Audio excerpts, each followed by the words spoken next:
আসসালামু আলাইকুম রহমতুল্লাহি ওয়া বারাকাতুহু। কেমন আছেন আপনারা? আশা করি সবাই ভালো আছেন। তো আমি আমার এক বড় ভাইকে নিয়ে আজকে কিছু কথা বা কিছু সাক্ষাৎকার নেওয়ার জন্য বসলাম।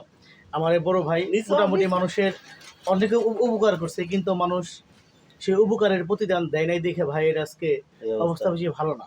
কারণ ভাই মানুষের অনেক উপকার করছে, উপকার করার পর ভাই কোনো প্রতিদান পায় নাই। এখন ভাইয়ের কাছে কিছু বিষয় নিয়ে আলোচনা করার জন্য আসছি। ভাই আসসালামু আলাইকুম। ওয়ালাইকুম আসসালাম ওয়া রাহমাতুল্লাহ। ভাই আপনার নাম তো মোহাম্মদ জাহাঙ্গীর আলম শিকদার, জি, কিন্তু অনেকে ব্যঙ্গ করে আপনার নাম মানুষ নেগেটিভ কথা বলে, এটা কারণটা কি ভাই? বলতেই পারে। কারণ হলো তার একজন মানুষ যে চাহিদা পূরণ করতে চাচ্ছে, যেটা সেটা আমার প্রয়োজনটা যে অনুভব করতেছে, তার অনুভবের চাইতে আমার সেবা দেওয়ার মানটা যদি বেশি হয়ে থাকে, তার কাছে যাওয়ার পরিমাণটা বেশি থাকে, সে আমাকে ভালোবাসবে না স্বাভাবিক। বাট তার চাহিদার সাথে আমি যদি কম কিছু দিই, তাহলে আমার দিকে আকৃষ্ট থাকবে। যার ধর মানুষের চিন্তা ভাবনা তো, আমি আমার দিক থেকে যেটা সহজ দেখতেছি, ওই বিপক্ষে থেকে আরেকজন সেটা বক্র দেখতেছে। ভাই আমি আর একটা বিষয় জানতে চাচ্ছিলাম যে আমি যতটুকু আপনার বিষয় শুনছি যে আপনি জীবনে অনেক কিছু করছেন, কিন্তু অনেক কিছু করে সাকসেস হন নাই। তো সাকসেস না হওয়ার পিছনে কারণটা কি ভাই, এটা জানতে চাই আমরা। সুন্দর একটা প্রশ্ন না? মানুষের জীবনে অনেক ঘাত প্রতিঘাত পেরিয়ে আসতে হয়। আমার জীবনটাও ৮-১০ জন মানুষের মতো স্বাভাবিক। দেখা গেছে ছোটবেলায় বাবা যখন মারা গেছে, তখন খুব স্বল্প থেকেই আমি মানুষ, খায়া না খায়া আমার মা আমাকে মানুষ করেছে। দেখা গেছে পড়াশোনা শেষ করাইছে। তো তথাকথিত নিয়ম অনুযায়ী আমরা এত ভালো স্টুডেন্ট ছিলাম না, বা নিঃস্ব ছিলাম না। প্রাতিষ্ঠানিক শিক্ষার দিকে আলহামদুলিল্লাহ আমরা সব জায়গা থেকে উত্তীর্ণ হয়েছি।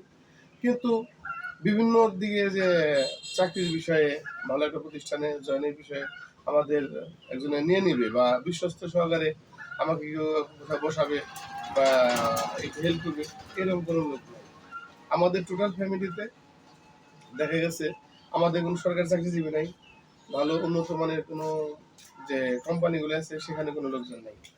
হ্যাঁ, আর আমাকে যে গাইড দেবে, সবচেয়ে বড় কথা হলো আমাকে যে গাইড দিবে, অর্থাৎ আমার শিক্ষকতা বা আমাকে নিয়ে এক জায়গায় পরিচিত করাবে বা আমাকে একটা কোচিং করাবে বা একটা প্রতিষ্ঠানে জয়েনের কিছু টিপস দেবে, এরকম কোনো কিছু আমি জীবনে পাইনি।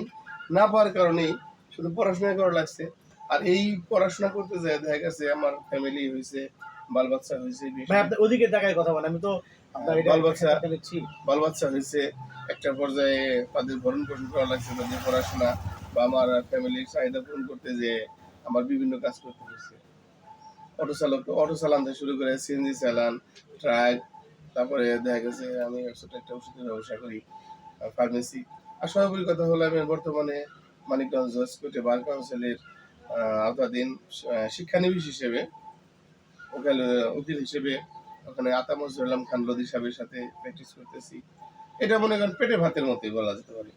আর এই যে পেটে ভাত আমি মানিকগঞ্জ যায় আসি বা আমি চলতেছি আমার এই ওকালতি বিষয়টা নিয়ে প্রতিষ্ঠিত করতে দেবো, সেক্ষেত্রে তো আমার কোনো টাকা পয়সা নাই। যার ধরুন আমি বিভিন্ন কাজ বিভিন্ন সময় বিভিন্ন কাজ করার লাগতেছে। আচ্ছা ভাই আমি একটু স্টপ করে রাখি। যে বিষয়টা হচ্ছে যে আপনি সিএনজি চালানো অবস্থায় কি পড়াশোনা চালিয়ে গেছেন?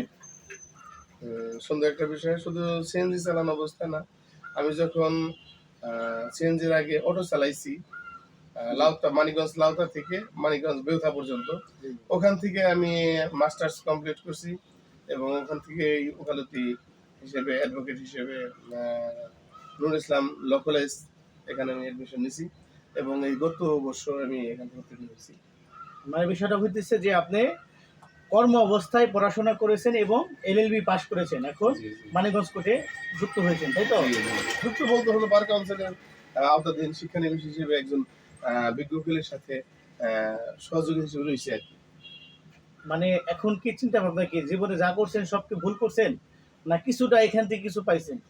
আসলে বলতে হলো মানুষ যখন হাঁটে, যেমন আমরা এই যে রোজার ঈদ গেল, রোজা গেল, মানুষ যখন রোজা থাকে প্রথম অবস্থায়, তখন সে বলতে পারে না যে আমার পাপ কি মুক্ত হচ্ছে না যুক্ত হচ্ছে। আমার রোজা থাকতে হইব, আল্লাহর আরাধনা করতে হইব, তাই সে থাকে সারা মাসে। আমি ঠিক ওরকমই আমার জীবদ্দশা অবস্থা শূন্য থেকে শেষ পর্যন্ত, মৃত্যুর আগ পর্যন্ত আমাকে চলতে হবে। এই চলা অবস্থা আমার অনেক কিছু করা লাগছে বা করা লাগবে, এটাই স্বাভাবিক। এখানে এই ভুল বলতে কোনো শব্দ নাই, ওইটা না হতো আমার এটা হইতো না। কিন্তু আমি যতটুকু আপনার সম্বন্ধে জানতে পারছি যে আপনি একটা বিষয় হচ্ছে ভালো, যদি কেউ বিপদে পড়ে, দেখা যায় রাত 12টা বাজছে বা 1টা বাজছে, যে কোনো রুগী নিয়ে বা কোনো আপনার বন্ধু বান্ধব বা ছোট ভাই বিপদে পড়ছে, আপনি তাদের বিপদে এগিয়ে যান। আমি জানতে চাচ্ছিলাম যে যাদের বিপদে আপনি এগিয়ে যান, তারা কি কখনো আপনার বিপদ পেতে তারা কি আপনার এখানে এগিয়ে আসে? না, এটা আল্লাহর কাছে শুকরিয়া যে আমার বিপদে এরকম কোনো বিপদ আমি পড়িনি, বা আমার বিপদ হবে না এটাও অনিশ্চিত বলা যাবে না। কারণ হলো এই আমি যখন যার পাশে যাই তো নিজের মনে করেই যাই, আর মনে করি যে সে একজন মানুষ বিপদগ্রস্ত হয়েছে, তার বিপদটাকে মুক্ত করতে হবে। প্রয়োজন আমার যেসব পরিচিত লোকজন আছে ডাক্তার, ডাক্তারি বিষয়ে, দেখা গেছে আমি এনামে কিছুদিন ছিলাম, তারপরে রেঞ্জ ফার্মাসিউটিক্যালে ছিলাম, কেমিক্যালে ছিলাম। এখানে চাকরিরত অবস্থায় আমার অনেক ডাক্তারের সাথে পরিচয় আছে। তারপর ল্যাব জুড়ে, সবার ল্যাব জুড়ে ম্যানেজার থেকে শুরু করে অনেক বড় বড় ডাক্তারের সাথে আমার উঠা বসা আছে। আমি দেখা গেছে রুগীর লোক ছাড়া আমি একা কোথাও যাই কন্ট্যাক্ট করি না। রুগীর লোক থাকে, রুগীর লোক নিয়ে যাই আমি সরাসরি কন্ট্যাক্ট করি। দেখা গেছে টাকা বেনিফিট বেশি হলে বাদে বা তাদের টাকার ডিমান্ড বেশি হলে বাদে তখন আমি তাদের সামনে বলি, তাহলে আমি যে একটা রুগী নিয়ে আসলাম বা গেলাম, আমারে কি করবেন, আমার কিছু ছাড় দেন। ওই ছাড়টা আমি রুগীদের দিয়ে থাকি। এটা লাগে শুক্রিয়া যে আমি ডাল ডাল ভাত খাই বাসি যাই করি, আমি আমার আত্মতৃপ্তির সাথে থাকি যে আমি এটা মানুষ উপকার করতে পারলাম। মানে বিষয়টা যাদেরকে উপকার করেন তারা কি প্রতিদান আপনাকে দেয়? উপকারের প্রতিদান তো এটা আল্লাহ দেয়, এটা তো মানুষ দিতে পারবে না। দেখা গেছে একজন মানুষের চিন্তা ভাবনা, আমি তাদের কাছ থেকে টাকা পয়সা নিলাম বা তাদের ভাঙাইলাম, খরচ করলাম। দেখা গেছে মানিকগঞ্জ শুধু একটা চিকিৎসা হইব, এই চিকিৎসাটা সে পারতেছে না বা মানিকগঞ্জ পারতেছে না, এটা যারা আমরা জানা বুঝি জানি, তারা দেখা গেছে এটা ঢাকা নিয়ে গেলাম, ঢাকা মেডিকেলে বা বর্ধনে কোনো ডাক্তারের কাছে নিয়ে গেলাম, তখন সে ওই রোগটা থেকে মুক্তি হওয়ার পরে চিন্তা ভাবনা করতে পারে যে আমি তো মানিকগঞ্জ ছিলাম, আমার দূর আসলাম। আসলে বিষয়টা তা না, যে চিকিৎসার ধরনটা বা মানুষের বিপদের যে বিষয়টা থাকে, এটা সবাই চায় আমি ভালো জায়গা থেকে সাকসেস হয়ে আসি। আর সর্বোপরি কথা হলো সাকসেসটাই হলো মেন উদ্দেশ্য আমাদের। আচ্ছা, এখন আপনার বর্তমান পরিস্থিতি কি, বর্তমান যে অবস্থায় আছে? আমার পরিস্থিতি যেমন ব্যবসায়িক ভাবে আছি, দিন আনি দিন খাই এই অবস্থা নিয়ে আছি। অল্প দোকান, ছোট্ট একটা দোকান, এই দোকানে প্রতিদিন ইনকাম 200-300 টাকা থাকে। আপনার ফ্যামিলির সদস্য কয়জন? আমার আমি আপনার দোকানটা দেখাতে চাই যে আপনি তো আসলে অনেক কিছু মানুষের জন্য করছেন, কিন্তু দেখা যায় আপনার প্রতিদান পান না। আমি আপনার দোকানে দেখাতে যাচ্ছিলাম আপনার ফ্যামিলি, মানে এইটা কি আপনার দোকান, তাই জি তো? জি জি এটাই আমার দোকান। মানে এত ছোট দোকান দিয়ে কি আপনার আসলে সংসার চলে?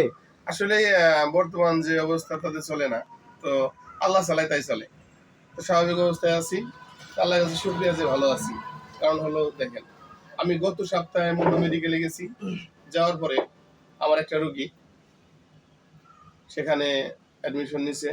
তো আমাদের একটা কোড থাকে, ডাক্তার পিসি থাকে, সেই কোডে থেকে দেখা গেছে আমরা কিছু পেয়ে থাকি, সর্বোপরি 20 টাকা পেয়ে থাকি। তো আমি ওইটা বরাবরই আমার আত্মার শান্তির জন্য আমি বরাবর পিসি অফ দিয়ে থাকি। এটা হলো রুগীর যে টাকাটা আমি যে পাবো কমিশনটা, সেই কমিশনটা আমি রুগীর দিয়ে থাকি, অন্তত রুগী দুঃসময়ে তার যতটুকু হেল্প হয়, এটা আমি আল্লাহর কাছে শুকরিয়া আদায় করি, ভালো থাকি। তো তারা আমারে বলতেছে যে আপনার মতো আমার অনেক মানুষ আছে, আপনাদের মতো অনেক মানুষ আছে আমাদের এখানে, অনেক লোকজন, অনেক ডাক্তাররা তাদের সাথে কাজ করে, পিসি গ্রাম্য ডাক্তারগুলো কাজ করে। তো এক পর্যায়ে দেখা গেছে আমি একটু উত্তেজিত হয়ে গেছি, না আমার মতো কোনো ডাক্তার নেই, আমার মতো কোনো ডাক্তার আপনাদের এখানে নাই। কারণ হলো আমি বরাবরই পিসি অফ দিয়ে থাকি।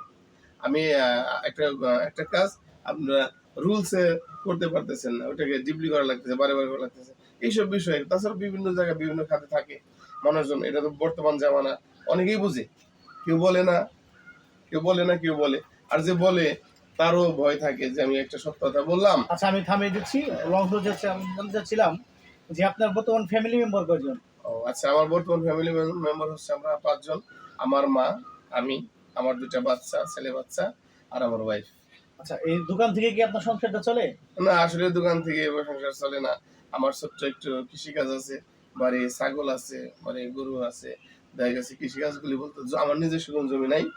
আর আমরা এই যে কট করি, প্রতি বছরে কিছু টাকা দিয়ে কিছু জমি রাখি, ওইটা থেকে কিছু ফসলাদি করে আমরা মোটামুটি বাঁচতেছি আর কি।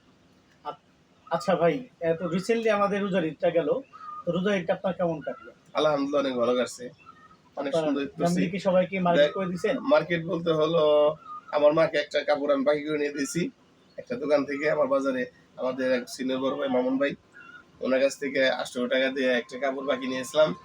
আর সিন্নি বলতে হলো, ইটটা বলতে হলো, ইটটা যে কাটাবো সিন্নি পাক করার মতো অবস্থা ছিল না। তো আমার এক ভাই পাশের দোকানদার, সে আমাকে কিছু সিনে মিষ্টান্ন দিয়েছিল, সেই মিষ্টান্ন দিয়ে মোটামুটি ভাবে আমরা ইটটা করেছি। আর আমার বাচ্চার গত মাসের আগের মাসে আমার এক বন্ধু নারায়ণগঞ্জে থাকে, ওকে আমি ড্রপ করি। ড্রপ করলে আমাকে আনুষঙ্গিক কিছু টাকা দেয়, এই মুষ্টিমের তেল খরচ হিসেবে দেয়, ওখান থেকে কিছু টাকা বাঁচলো। পরে শেষে আমি আমার ছোট ছোট বাচ্চাকে একটা শার্ট একটা প্যান্ট দিতে পেরেছি। আলহামদুলিল্লাহ অনেক সুন্দর ঈদ করেছি আমরা। আপনার যে পরিস্থিতি আমি শুনলাম, তাতে আসলে ভাই আমাদের যে সমাজের ব্যবস্থা ভালো না। যে আপনার যে অবস্থান, তাতে কিন্তু দেখা যায় অনেক মানুষ জাকাত দেয়। আপনি কিন্তু মানে যে আওতা যে কথাগুলো বলেন, আপনি কিন্তু জাকাত পান। আমার তো মনে হয় যে আপনি এই সম্বন্ধে কোনো কিছু পান না। সুন্দর একটা বিষয় তুলে ধরছেন। গত বছর আমাদের আওয়ামী লীগ পিরিয়ডের সময় আমাদের ইউনিয়নের চেয়ারম্যান সাহেব উনি চাউল দেওয়ার জন্য আমার কাছ থেকে ভোটার আইডি কার্ড চাইছিল, প্লাস আমার ছবি চাইছিল। তো আমি আমার যে ডেজিগনেশন, আমার তো আমি মাস্টার্স কমপ্লিট একজন মানুষ, আমার কোট প্যান্ট থাকতেই পারে, তাই না? তো আমি ট্রাই করে একটা ছবি দিয়েছিলাম, তো আমার ওটা ডিজনাই করে দিয়েছে। অর্থাৎ আমাকে জাকাত বা হেল্প করার মতো তার দেখতেছিল না। সেদিন আলহামদুলিল্লাহ তো আমাদের ঈদ হয়েছে বা আমরা চলতেছি, এটাই স্বাভাবিক। আর জাকাত নিয়ে ঈদ করার সাথে দেখা গেছে ভালোবাসা থেকে যদি কেউ ভালোবাসে আমার অভাবটা বুঝে কিছু দেয়, এটাই অনেক কিছু। আসলে চাওয়া আর কিছু নেই।